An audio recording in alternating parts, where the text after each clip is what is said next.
je dis à quelqu'un, si tu te comportais comme un enfant, en ce jour, je t'emmène à comprendre une chose.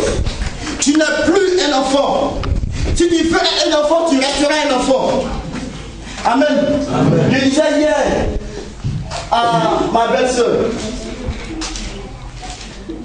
que tu peux avoir 100 ans, tu peux avoir 200 ans, si tu veux même 5000 ans.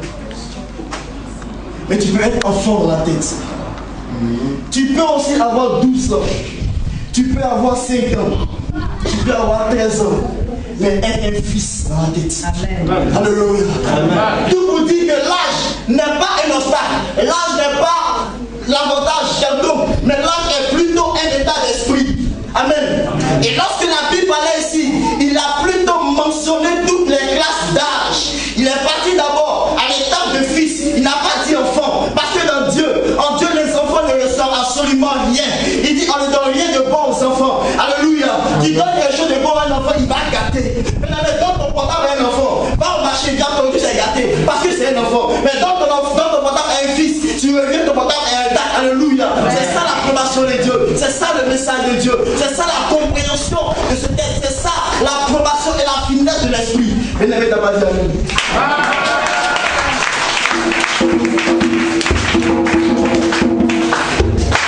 Alors il dit, sur les enfants, sur les fils, sur mes filles, je répandrai de mon esprit. Ça veut dire quoi? Ça veut dire désormais, on ne verra plus, puisque dans l'Ancien Testament, le Seigneur prenait son esprit et il donnait à des personnes. Voilà pourquoi l'Ancien Testament on va dire consulter les hommes de Dieu, les prophètes, comme des charlatans. De la même manière que nos voisins ici vont chez les féticheurs, c'est comme ça qu'on allait consulter les hommes de Dieu. Il est assis dans son salon et on va le consulter. On me dit voici. Et maintenant il détaille voici. C'était comme ça. Mais il dit, alléluia, amen. Il dit, non, j'aime bien ce passage-là, parce que ça m'a donné, parce que lorsque j'entrais dans le ministère, et on dit, mais quel est ce petit? Qu'est-ce qu'on nous dit les mots? Et à chaque fois, je me fortifie avec ce passage. Je me fortifie avec ça. Parce que c'est vrai, je n'ai pas une grande taille. Mon âge n'est pas âgé, n'est pas beaucoup. Mais je sais une chose.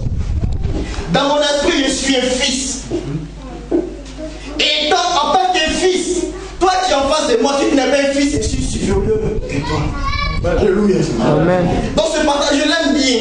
Et j'ai bien véhiculé ce message-là aujourd'hui. Alléluia. Amen. Il dit, je répondrai de mon esprit sur toute chair. Ça dit sur tout le monde. Sur tout le monde, il a dit sur toute chair. Il préfère s'arrêter là. Sur toute chair, ça sauverait, tout le monde est dedans. Mais ici, maintenant, sur vos jeunes gens, sur vos jeunes filles, je déposerai mon esprit et ils prophétiseront. Sur vos vieillards, je mettrai mon esprit. Mais il n'a pas dit sur vos enfants, alléluia. Il n'a pas dit sur vos enfants. Mais même si tu es un enfant, tu resteras enfant. Mais si tu es un fils, tu marcheras dans la grandeur. Et rien ne pourra, rien ne pourra t'influencer. Regardez un peu l'histoire de David. David était le plus petit de sa famille. Il était, le plus insignifiant. Je n'ai même pas le considérer pas. Mais David, dans la tête, était un fils, il n'était pas un enfant. C'est aîné que le prophète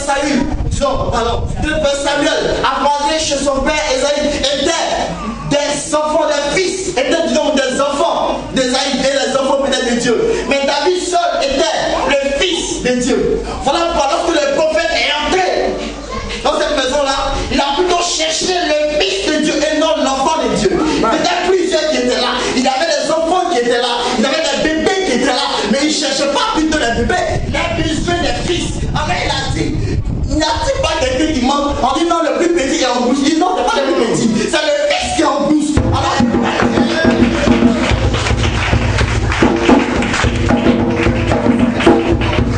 alléluia. Alléluia. Le jour tu marches et puis tu entends que t'appeler mon petit, il faut t'arrêter de dire oh, ça va pas chez toi, c'est pas un péché. Tu l'as mis à sa place. Je ne suis pas le petit de quelqu'un. Les ailes sont bonnes. Alléluia. Alléluia. Tu peux appeler petit, moi on peut l'appeler même pas petit, mais tu parles mal, ça te fait mal. Alléluia. Parce que je suis un fils de Dieu.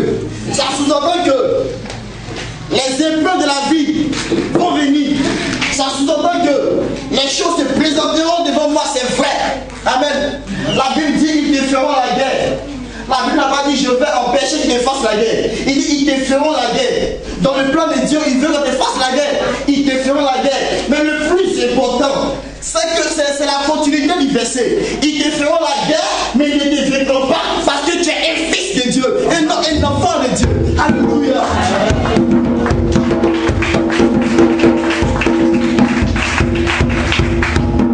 Alors je suis venu dire à quelqu'un, quelle que soit ta taille, quel que soit ton âge, quelle que soit, je dirais, ta condition sociale, quel que soit là où tu te trouves, quel que soit, on peut dire, la considération que les hommes t'ont donnée.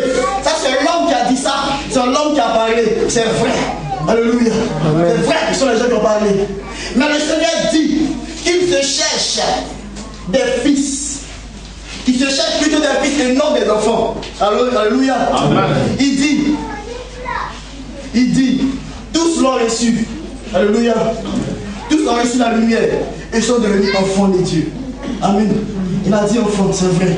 Il a dit enfant. Ça sous-entend quoi? Aujourd'hui, tu sors et tu dis à quelqu'un, le Seigneur t'aime. Et il m'a dit oui, j'accepte le Seigneur même. Je donne ma vie au Seigneur. Là, c'est un enfant de Dieu. Parce qu'il ne connaît absolument rien de la parole du Seigneur. Mais lorsque, logiquement, idéologiquement, tu fais 20 ans, 10 ans, 5 ans, 2 ans, quand même 3 mois, en tant que chrétien, tu passes de l'état d'enfant à l'état de fils. Alléluia. Alléluia. Voilà pourquoi, moi j'ai un pincement au cœur, et puis mon corps me démange. Lorsque tu vois les personnes qui ont fait 10 ans, 20 ans dans l'église, tu vas, tu vas en Chine, au Jakarta, tu reviens en Palestine. Quand tu reviens, c'est la même chose. À l'étape d'enfant. Bien aimé, tu es un enfant. J'ai plus des fils. Lorsque tu vas rentrer dans le Seigneur, elle a trouvé des personnes. La personne qui m'a converti, aujourd'hui, lorsqu'elle me regarde, elle est étonnée parce qu'ils n'ont plus la même chose. La personne est restée à l'étape d'enfant. Mais moi, je ne suis pas à l'étape d'enfant, je suis à l'étape de fils. Alléluia. Alléluia. Alléluia.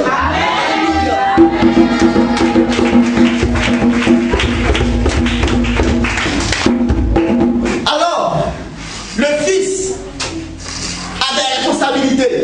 Le fils a des engagements. Le fils a des ambitions. Voilà pourquoi il a dit, vos jeunes gens auront des visions. En d'autres termes, vos fils auront des visions. Alléluia. En d'autres termes, encore les fils auront des visions. Mais la vision dont parle la Bible ici, ce n'est pas une vision, déjà elle domine. Et puis Dieu veut transporter comme l'a transporté les prophètes Ézéchiel, de nous parler un peu d'ossements. Ce n'est pas ça. Alléluia. La vision dont il parle ici, c'est le fils. Celui-là qui a 20 ans, qui a 22 ans, qui a 30 ans, qui dit, ouais, mais il y a 17 ans, je suis trop vieux pour vivre dans la maison de mon père. Ça là, c'est une vision. Il est temps qu'à 19 ans, puis quand t'as 19 ans, j'ai un chez moi. Alléluia. Ça, c'est une vision.